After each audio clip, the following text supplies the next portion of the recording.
Quoi? Greg Popovich veut recruter LeBron James?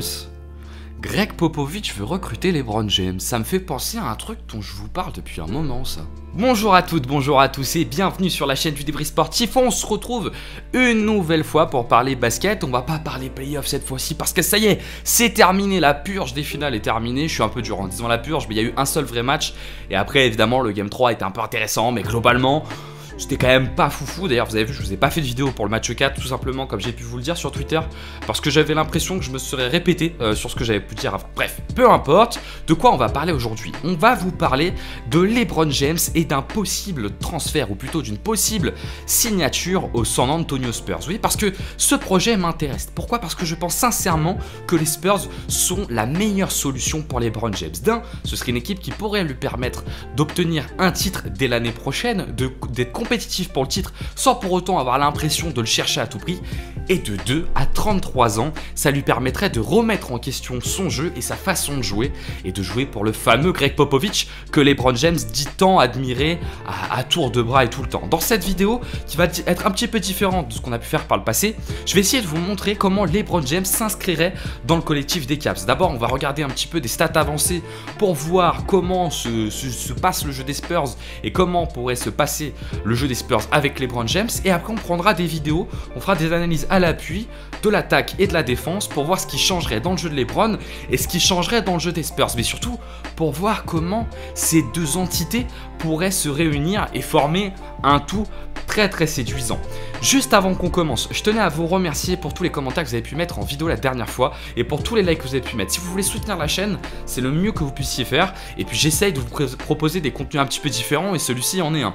Et à la fin de la vidéo, restez jusqu'à la fin parce que on va passer un petit peu de temps avec un invité surprise qui connaît très bien les Spurs. Allez, tout de suite, c'est parti. Vous inquiétez pas, le cœur de la vidéo se concentrera sur évidemment de l'analyse vidéo comme on le fait à chaque fois, je sais que c'est ce qui vous plaît. Mais je voulais quand même revenir sur un élément que j'ai beaucoup entendu ces derniers temps. C'est les gens se posent la question comment LeBron s'insérerait dans le jeu des Spurs, dans l'académie de jeu des Spurs. Et moi je veux mettre un petit bémol là-dessus en disant qu'en fait les Spurs sur les 2 dernières années n'ont pas joué comme en 2013-2014, notamment la dernière année pleine où il y avait Kawhi Leonard qui jouait titulaire. Pour ça, je vais vous montrer une stat qui est assez intéressante que j'aime beaucoup utiliser, c'est celle-ci, le using percentage. En fait, cette stat vous montre combien de temps le joueur garde le ballon dans les possessions. Et on voit que Kawhi en fait est à 31% la dernière année qu'il joue pleine, donc à savoir 2016-2017, et qu'Aldridge est à 24%. Ce qu'on veut voir par là, avec le fait que Kawhi soit aussi haut, c'est qu'en fait Greg Popovich sait faire ça.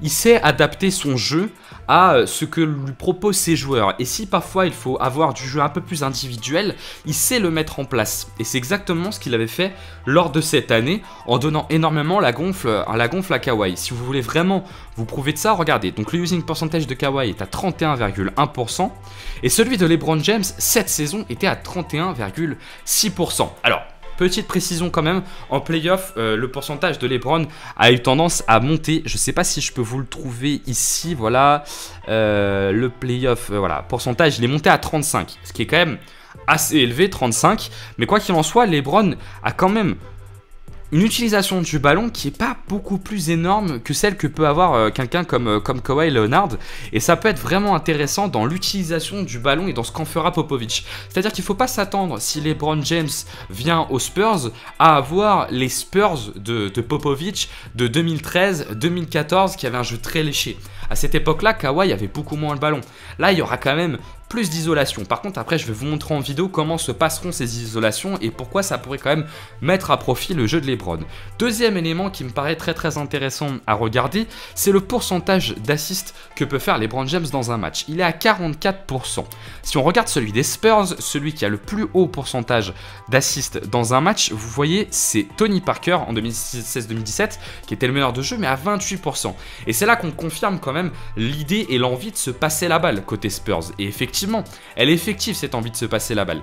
Donc LeBron James devra s'ajuster à ça et devra être capable surtout de faire des passes de transition. Ce que j'appelle des passes de transition, c'est pas des passes de contre-attaque, c'est des avant-dernières passes ou des avant-avant-dernières passes. Parce que ça va être un vrai changement dans son jeu si jamais il va aux Spurs. En revanche, ce que nous montre LeBron James avec cette stat absolument hallucinante de 44%, le seul qui est plus haut que lui, il me semble, dans la NBA, c'est Russell Westbrook qui doit être à 49%. C'est aussi que LeBron James va proposer beaucoup de création au jeu des Spurs, notamment en contre-attaque. Parce que j'ai regardé beaucoup de vidéos et en 2016-2017, les contre-attaques des Spurs étaient quand même beaucoup basées sur la capacité de Kawhi à attaquer le cercle et à marquer des paniers près du cercle. Avec LeBron, il y aura aussi de la création dans ces zones-là et ils deviendront vraiment très très forts dans ce registre-là. Comme j'ai un petit peu de suite dans les idées quand même, je suis allé regarder des actions spécifiques des Spurs avec Kawhi et sur ce jeu de 1 contre 1 parce que je pense que LeBron James devra s'inscrire dans cette façon de jouer. C'est-à-dire que Popovich ne va pas réinventer sa façon de jouer le 1 contre 1. Il sait le jouer le 1 contre 1 Popovich. Il connaît les systèmes pour l'amener intelligemment et proposer des choses intéressantes à ses joueurs. Mais ce qui est intéressant, c'est de regarder ce qui pourrait se passer dans les cas de 1 contre 1 avec LeBron James. Et pour moi, la première différence, c'est dans quelle position Popovich donnerait le ballon à LeBron James et dans quelle position il le mettrait en 1 contre 1. J'ai regardé pas mal de vidéos et celle-ci me semble assez significative de ce que pourrait demander Popovich à LeBron pour pouvoir l'isoler, lui permettre d'être en 1 contre 1. Donc je vous la mets une première fois à vitesse réelle. Donc c'est contre les Spurs en 2017, on est au match 1. Bertans va décaler Ginobili qui va la donner à Kawhi et qui va attaquer rapidement le cercle. Cette action-là, c'est une action de 1 contre 1 purement. Qu'est-ce qui se passe dans cette action? En fait, les Spurs vont aller complètement isoler Kawhi sur un quart du terrain. Et ce que vont demander les Spurs à Kawhi, c'est de jouer vite le 1 contre 1. Et c'est la particularité du jeu des Spurs sur le 1 contre 1, c'est de le jouer vite en 1 ou 2 dribbles pour profiter de l'écart créé par le système. Alors que LeBron, lui, parfois, a tendance à beaucoup dribbler et à ralentir le jeu des autres et à faire casser le rythme. Et parfois, c'est un petit peu problématique. Donc, ce qui se passe ici, c'est exactement ça. On a un double écran qui permet à Kawhi d'avoir un écart qui va se créer ici. Donc, Bertans transfère à Ginobili. Vous voyez là, la Kawhi, il prend cet avantage-là. Donc Ginobili va lui donner le ballon dessous et à ce moment-là, Kawhi est dans une position très préférentielle où il a un avantage de spatialisation par rapport à Ariza parce qu'il n'a pas eu à prendre un écran et on lui laisse un quart des terrains complet. Ce que va faire Kawhi, là où LeBron peut parfois être trop patient, c'est tout de suite attaquer Ariza et c'est ce qu'il va faire en un seul dribble. Un dribble et il part sur le côté avec un gros marché départ, mais c'est pas grave, on est en NBA. Et il va prendre ce petit pull-up qui lui permet de marquer ce panier-là. Et c'est une séquence qu'on pourrait retrouver énormément avec LeBron James. Cette idée-là de recevoir le ballon et de vite jouer le 1 contre 1 en 1 ou 2 dribbles pour profiter de l'écart qui a été fait. C'est quelque chose que LeBron avait beaucoup fait lors du match 1 contre les Warriors et qui avait très bien marché parce que les fondamentaux de LeBron James sont absolument excellents et que ça lui permet de recevoir le ballon dans une situation très avantageuse. Cette vidéo tourne à moitié à que pourrait prendre LeBron du jeu de Kawhi, mais je pense que c'est aussi ce que peut lui donner Popovich à son jeu. Dans le jeu de contre-attaque comme dans le jeu d'isolation, Popovich veut toujours profiter en fait de l'avantage de vitesse qu'il peut avoir quand il mène une action. Et sur cette action-là que je vais vous montrer, on est toujours en 2017 entre les Spurs et les Rockets, c'est exactement ce que va faire Kawhi. Il va profiter de la vitesse qu'il a sur la défense pour aller marquer un panier rapide en contre-attaque. Quand bien même, il y a quand même eu un temps mort sur la contre-attaque. Et là, il y a une grosse différence avec le jeu de LeBron. Je vous montre ce qui se passe sur cette attaque. Bon, probablement que LeBron sur une attaque comme ça aurait été capable d'accélérer tout de suite et d'aller finir près du panier. Mais ce qui se passe, c'est que le repli des Rockets est de très bonne qualité. Rendez-vous compte ici, on a 4 joueurs des Rockets qui sont ici pour 2 joueurs des Spurs. Par conséquent, le repli est très qualitatif. Ce que peut faire un joueur dans ces cas-là, et ce que fait souvent LeBron, s'il ne va pas jusqu'au bout et qu'il est gêné, parce que Kawhi c'est une première fois jusqu'au bout, mais il est gêné, c'est qu'il va attendre LeBron et qu'il va commencer à dribbler ou à mettre le jeu en place. Là, ce que demande Popovich est tout autre. Première séquence, l'agression n'est pas possible, continue à essayer d'agresser, tu as les qualités pour le faire. Et du coup, c'est ce que fait Kawhi en attaquant en deuxième rideau, en forçant l'attaque du panier, pour aller marquer le panier vers le cercle. Quel est l'avantage de faire ça? L'avantage de faire ça, c'est que la défense du coup n'est pas en place et que malgré tout, avec les qualités de Kawhi, il est plus facile d'aller marquer un panier comme ça, et avec LeBron ça sera pareil, qu'en relançant tout un système. Et ça c'est hyper intéressant, cette idée-là de ne pas s'arrêter et de continuer à garder le rythme en permanence, quand bien même la défense fait un bon repli. Et je vais vous montrer une deuxième action qui symbolise aussi ça. Deuxième action pour parler de ce jeu placé là, on va vous remontrer une action d'isolation, cette fois-ci sur demi-terrain, mais vous allez allez voir, la logique est toujours la même. La logique, c'est toujours de jouer en rythme, de jouer en vitesse, de ne jamais casser le rythme. Regardez, Kawhi va prendre la balle très très loin et tout de suite, il va attaquer Ariza et aller mettre un panier mi-distance. Dans une situation comme ça, ce que trop souvent LeBron James a tendance à faire, mais attention, LeBron James n'est pas le seul responsable, son coach aussi responsable, c'est de prendre la balle ici. Regardez, Kawhi il prend la balle très très loin, beaucoup trop loin. Et là, LeBron, il se commence à mettre à dribbler et en fait, il va jouer un contre un assez smooth, assez street en fait. Et là, Kawhi, ce qu'il fait, non, c'est il respecte l'école de jeu et il attaque le panier. Il percute Ariza et il profite de l'avantage qu'il a. Tant et si bien que la défense en fait n'a pas le temps de se mettre en place et qu'on peut profiter sur un panier qui sera plus simple qu'un panier on attendra plus tard après. Kawhi l'attaque, attaque Ariza, la défense n'est pas en place et il joue son 1 contre 1 et il met un panier parce que Kawhi Leonard est un joueur totalement supérieur. Dernière action que je voulais vous montrer, c'est les actions en pick and roll parce qu'il y a une vraie différence entre comment Popovich joue le pick and roll et comment LeBron a l'habitude de le jouer. LeBron a l'habitude de jouer le pick and roll pour souvent, trop souvent je trouve, profiter d'un mismatch. L'idée de Popovich, c'est de ne jamais arrêter le tempo. Par conséquent, quand il propose un pick and roll, son idée c'est d'attaquer et de profiter de la différence que crée le pick and roll pour profiter de l'avantage. Regardez, Pogazol vient poser un écran à Kawhi et là en fait LeBron James à ce moment-là il aurait tendance en fait à attendre le changement et attaquer Ryan Anderson en profitant du mismatch. Ce que fait Kawhi c'est pas ça, ce que fait Kawhi c'est qu'il agresse, il joue en vitesse, il joue en rythme et tout de suite il profite de l'avantage que crée l'écran, l'avantage de vitesse, l'avantage de rythme pour attaquer Ryan Anderson et aller marquer ce panier mi-distance. Et je pense que c'est une situation qu'on pourrait énormément retrouver si LeBron James se retrouvait à San Antonio. Bon, au final, qu'est-ce que j'ai voulu vous montrer avec ces séquences offensives? J'ai voulu vous montrer que LeBron pourrait parfaitement intégrer son jeu étant donné qu'il y a des situations similaires à ce qu'aime jouer LeBron. Simplement, il y aurait des consignes un petit peu différentes et toujours cette volonté de donner du rythme au 1 contre 1 et de donner du rythme en contre-attaque. Ne jamais ralentir le tempo. Le but, ce n'est pas non plus de jouer du run and gun, mais de ne jamais casser le rythme. Maintenant, on passe sur les actions défensives qui risquent d'être le plus gros ajustement pour LeBron James. Ce qu'on va faire pour parler de la défense, c'est que je vais vous montrer deux actions défensives des Spurs et après je vous en montrerai 3 des Cavs pour vous montrer les grosses différences de choix défensifs entre les choix de Tyronn Lue et les choix de Greg Popovich pour que vous puissiez comprendre ce qui devrait changer dans le jeu de LeBron en défense. La première, ce qu'il faut bien avoir en tête, c'est que ce qui fait le plus peur à Greg Popovich, ce n'est pas le talent individuel des joueurs des Warriors, c'est leur mouvement du ballon. En fait, ils respectent énormément leur école de jeu. Par conséquent, sa défense, elle est faite justement pour bloquer ça, quitte à créer du 1 contre 1 et à se faire battre en 1 contre 1. Donc, le premier élément, je vais vous montrer cette séquence à vitesse réelle, vous allez voir, c'est qu'en fait, les Spurs ne changent pas sur tous les écrans, à l'inverse des Cavs. Ils essayent toujours de rester en opposition et de garder leurs joueurs, quitte à beaucoup batailler. Regardez, c'est l'exemple là de Tony qui va aller faire l'effort, plutôt changer avec Bertans, d'aller chercher Quinn Cook.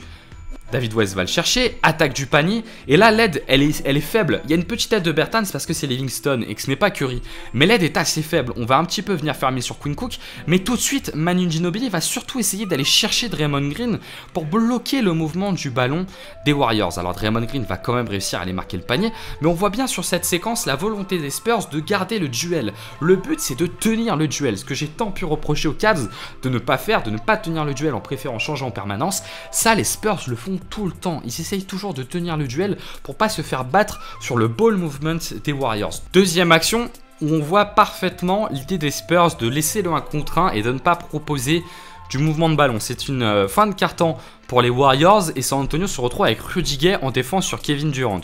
Regardez bien le positionnement des joueurs des Spurs. Il n'y a personne qui vient flotter. Il n'y a pas de feinte, il n'y a personne qui propose un début d'aide. On veut vraiment laisser Kevin Durant dans une situation complète de 1 contre 1. Et même au moment où il va attaquer le cercle, Rudy Gay doit tenir son homme. Et même en ne le tenant plus trop, il y a une toute petite aide de Kyle Anderson parce qu'il y a une passe compliquée pour David West, mais jamais d'aide à l'opposé qui vient pour aller bloquer Kevin Durant. Le but c'est de le laisser aller marquer son 1 contre 1 et de ne pas proposer du mouvement de ballon pour les Warriors, quitte à devoir se faire battre en 1 contre 1 comme c'est le cas sur cette action. Maintenant on va voir ce qui devra changer dans le jeu de LeBron s'il va aux Spurs et en quoi il devra être beaucoup plus investi défensivement. Première action qui n'arriverait plus pour LeBron si jamais il se retrouvait à San Antonio, c'est cette action. Pourquoi ? Parce qu'elle est pratiquement et totalement dépendante des choix de Tyronn Lue de doubler sur les écrans. Regardez, à ce moment-là, il va y avoir une double qui est faite sur Stephen Curry. Stephen Curry va renverser sur Draymond Green et à partir de ce moment-là, un premier écart va se faire. Pourquoi ? Parce qu'ils ont absolument voulu doubler sur Stephen Curry, les Cavs, alors qu'il n'y avait pas besoin de le faire à ce moment-là. Par conséquent, un premier écart se crée et Draymond Green se propose dans une situation où il peut créer le jeu. Ce qui fait que George Hill va venir en aide et va laisser ouvert André Iguodala et André Iguodala va pouvoir réceptionner la balle et mettre un 3 points. C'est ce genre d'action qui n'arriverait plus pour les Warriors et qui n'arrive jamais contre les Spurs parce que les décalages ne se créent pas comme ils essayent de tenir les duels. En revanche, ce qui peut arriver, c'est qu'un 1 contre 1 se joue. Et typiquement, ce genre d'action n'arriverait plus si jamais les LeBron James se retrouvaient aux Spurs. Deuxième type d'action qui ne pourrait plus arriver parce qu'elles sont liées à des problèmes de communication et parce qu'on demande de changer sur tous les écrans, c'est ce type d'action-là que je vais vous montrer. Où en fait, LeBron James, regardez le heal ici avec Draymond Green, ils bataillent un petit peu tous les deux. Et en fait, LeBron James va se faire avoir sur une feinte de changement d'écran parce qu'il va vouloir ressortir pour Klay Thompson alors qu'il n'y a pas besoin. Regardez, là il va essayer de passer devant Draymond Green pour anticiper un moment de Klay Thompson et Draymond Green va profiter du backdoor pour aller marquer un panier dessous. Si LeBron n'a plus à se concentrer sur les mouvements loin du ballon mais plus que sur son joueur, c'est aussi typiquement le genre d'action qui n'arriverait plus. Mais la défense des Cavaliers c'est à l'opposé de ce qu'il faut faire pour défendre sur les Warriors. Elle a peur en les capacités individuelles des Warriors avant d'avoir peur en leur capacité à créer du jeu. Et c'est une erreur monumentale. Dernière action que LeBron n'aurait plus le droit de faire cette fois-ci s'il était aux Spurs. Oui, parce que jouer aux Spurs, pour LeBron James, ça impliquerait évidemment une meilleure qualité de jeu. Mais pas simplement. Ça lui impliquerait aussi d'être plus investi en défense et de ne pas avoir des longues séquences où il se cache. Parce que c'est trop souvent arrivé durant cette série contre les Warriors et durant le run des Cavs durant ces playoffs, d'avoir des séquences où LeBron James se cachait en défense. Et c'est ce qu'il fait sur cette action-là, vous allez voir où le mouvement de balle va se faire et où LeBron va constamment demander des changements, vous voyez ici, pour pouvoir se retrouver sous le panier et pas perdre d'énergie. Donc là, il demande un changement, il va pas chercher Javal McGee, là, il va un tout petit peu le chercher, mais en fait, il est assez flemmard sur sa défense, il va pas doubler à ce moment-là Kevin Durant, il se place comme ça dans la zone et profite en fait des changements des autres pour se reposer de ce côté-là du terrain. Or, ça, LeBron, s'il se retrouve aux Spurs, il ne pourra plus le faire parce qu'il devrait être en investissement en permanence pour pouvoir aider ses coéquipiers à défendre, et ne pourra pas se cacher. Comme je vous l'avais promis en début de vidéo, je vous avais dit qu'on allait avoir un invité pour cette vidéo et j'ai voulu inviter Vincent qui est le CM du compte San Antonio Spurs. Alors c'est SA Spurs France, on s'est remis 2-3 fois avant pour essayer de bien se rappeler quel était le nom du compte. Évidemment, je vous le mets dans la description, donc n'hésitez pas à les regarder. Je sais que Vincent est très intéressé par le futur de LeBron James et que éventuellement le venir voir aux Spurs, c'était un peu comme moi, tu te dis ça pourrait être pas mal. Donc du coup, je voulais avoir ton avis et déjà, je voulais te poser la question. Qu'est-ce que tu penses de l'éventualité de voir LeBron James arriver aux Spurs? Alors finalement, moi je suis plus intéressé par le futur des Spurs que par le futur de LeBron James en lui-même, même si comme tu dis, les deux pourraient être liés. Après, c'est évident que quand le meilleur joueur de la ligue souhaite ou éventuellement souhaiterait rejoindre l'équipe que tu suis, c'est forcément quelque chose de bien. Enfin, en tout cas, c'est le premier avis qu'on a. Après, il y a plein de choses à voir s'il pourrait s'adapter au style de coaching, au coéquipier, tout ça. Mais à première vue, c'est évident que quand un joueur de cette qualité peut rejoindre une équipe, ça la fait passer tout de suite à un niveau supérieur, même s'il y a du travail derrière. En termes de talent par rapport par exemple à Houston ou à Golden State, si LeBron James arrivait aux Spurs, alors évidemment il faudrait peut-être se délaisser un peu d'un ou deux joueurs, on peut penser à Danny Green, à Pau Gasol. Tu penses que tu les mettrais où en termes de talent au niveau de la ligue? C'est difficile à dire, on est dans une ère aujourd'hui où pour être dans les équipes les plus talentueuses de la ligue, il faut avoir 2 voire 3 All-Stars, voire même plus. On voit Golden State qu'il y en a 4, même si c'est des joueurs compatibles. On sait qu'Houston, par exemple, a déjà 2 All-Stars. On a ajouté un 3e comme LeBron James, ça serait vraiment empiler les joueurs plus que de mettre des joueurs compatibles entre eux, quoi. La force de Golden State aujourd'hui, c'est qu'ils ont énormément de talent individuel, mais que ce sont des joueurs qui sont compatibles les uns avec les autres. Un joueur comme Klay Thompson n'est pas quelqu'un qui a besoin d'avoir la balle pour briller, contrairement à Stephen Curry ou Kevin Durant. Draymond Green, c'est la même chose. Donc, ce sont des joueurs qui sont compatibles ensemble. On sait que ajouter les talents les uns aux autres, ça ne marche pas forcément. Après, voilà, LeBron James, c'est aujourd'hui encore pour moi le meilleur joueur de la ligue. On a vu il y a 2 ans que Kawhi Leonard est un des 4-5, on va dire, un meilleur joueur de la ligue en NBA. Si on ajoute LaMarcus Aldridge, qui a un vrai talent aussi, ça fait déjà 3 joueurs de très très haut niveau, quoi. Donc c'est pas si loin finalement de Golden State. On a vu au cours de la vidéo un petit peu comment pourrait s'ajuster le jeu de LeBron avec celui des Spurs et celui des Spurs aussi avec LeBron. Toi, t'en penses quoi au niveau offensif? Qu'est-ce que ça pourrait donner LeBron James aux Spurs? C'est toujours difficile de se projeter quand on ajoute un tel joueur dans une équipe. On sait que les Spurs, depuis 2-3 ans, sont revenus à un jeu plus en isolation, contrairement au fameux jeu en mouvement et au mouvement de ballon que Greg Popovich prenait sur la finale 2013 ou le titre 2014. C'est l'évolution de l'équipe qui a fait ça, l'évolution de Kawhi Leonard aussi, qui est devenu un joueur exceptionnel, ballon en main et sur le 1 contre 1, ce qu'il n'était pas forcément au début de sa carrière. Donc voilà, LeBron James, c'est un joueur qui a besoin du ballon pour s'exprimer, ça c'est une évidence, même s'il était forcé de le faire beaucoup trop à Cleveland parce qu'il n'avait pas assez de joueurs autour de lui depuis le départ de Kyrie Irving. Mais c'est difficile de se dire aujourd'hui à quoi ressemblerait le jeu des Spurs si on ajoutait LeBron James dedans. Parce que forcément, Greg Popovich ferait des ajustements par rapport à ce qu'ils font pour l'instant. Les Spurs développaient aussi encore un autre jeu cette année parce qu'ils ont joué sans Kawhi quasiment toute la saison. Donc, ça serait le boulot de Popovich. J'ai coutume de dire que quand le seul problème, c'est de savoir comment le coach fera jouer son équipe, en général, je ne m'inquiète pas trop au niveau des Spurs. Greg Popovich trouve souvent la solution, arrive à s'adapter selon le personnel qu'il a. Donc, j'ai envie de dire, il faudrait voir. Mais ça ne serait pas vraiment le plus gros souci pour moi. Ouais, bien sûr. Et l'autre question qu'on se posait, c'était défensivement. On a vu le plan de jeu des Cavs défensifs, on l'a vu au cours de la vidéo, qui est très différent de celui des Spurs. Comment tu penses que LeBron pourrait s'intégrer dans le jeu des Spurs défensif, qui est quand même aujourd'hui la pierre angulaire du jeu des Spurs?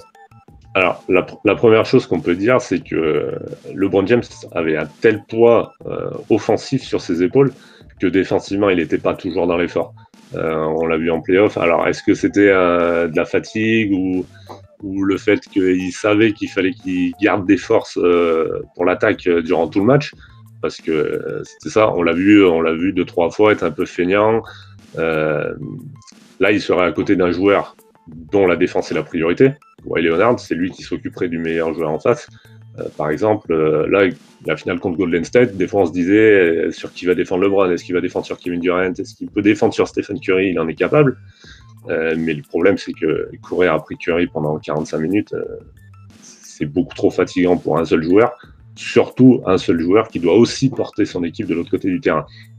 Là, avec les Spurs, il aurait déjà un vrai système défensif qui est en place, qui fonctionne, parce qu'on l'a vu, même sans Kawhi cette année, la défense des Spurs était parmi les meilleures de la ligue, ce qui paraît quand même incroyable d'enlever un candidat au trophée de meilleur défenseur de l'année à une équipe et la défense reste quasiment la même. Il y a DeJounte Murray qui sera aussi dans le projet et qui est un fort défenseur également. Donc quelque part, LeBron n'aurait pas autant d'efforts à fournir d'un point de vue individuel d'abord. Ensuite, après, c'est vrai que le système défensif des Spurs est très différent de ce que font les Cavaliers. Les switches sur les pics sont moins fréquents, mais ça, j'ai envie de dire, il s'adapterait aussi. Il aurait beaucoup moins de responsabilités offensives, donc plus de quoi défendre. Il aurait moins de temps de jeu, parce que Greg Popovich soigne le temps de jeu ses stars pendant la saison régulière et aussi pendant les playoffs selon les matchs. Donc des minutes en moins, des responsabilités offensives en moins, ça donne plus d'énergie à donner en défense tout simplement. D'accord, bah écoute, je te remercie de nous avoir donné ton avis. Juste un dernier petit truc, t'y crois ou pas, LeBron? Tu penses qu'il va y aller aux Spurs ou pas? J'y crois un petit peu, oui. Après, il y a tellement de candidats, il y a tellement de situations différentes pour lui que c'est impossible de se dire oui, c'est probable ou voilà quoi. À l'heure actuelle, personne ne sait ce que pense LeBron James. On peut avoir des idées, mais donc c'est vraiment difficile de se projeter encore. Très bien. Eh ben écoute, je te remercie. On peut te retrouver sur Twitter. De toute façon, je vous mets le lien dans la description. Ouais. @SASSpursFR, c'est bien ça? C'est bien ça. Et puis c'est important de signaler maintenant que c'est le compte officiel de l'association Spurs Nation France qui en est à sa première année d'existence, qui a déjà effectué un voyage cette année à San Antonio pour aller voir 2 matchs. Super. Donc j'en profite pour le placer aussi. On le voit pas trop sur la vidéo, mais j'ai le t-shirt. Ça va, tu vois. T'as bien raison. T'as bien raison. Et bah écoute, je te remercie. Je crois qu'on peut te retrouver aussi sur B-Basket, c'est ça, non? Ouais. Sur le basket, Sur là, je fais pas du tout de NBA, enfin quasiment pas, donc c'est très différent. Mais je suis aussi sur B-Basket. Ouais. Vous pouvez retrouver aussi Vincent du coup sur B-Basket. Écoutez, je vous remercie de nous avoir suivis. Et puis Vincent, je te remercie. Ciao, ciao. Merci à toi.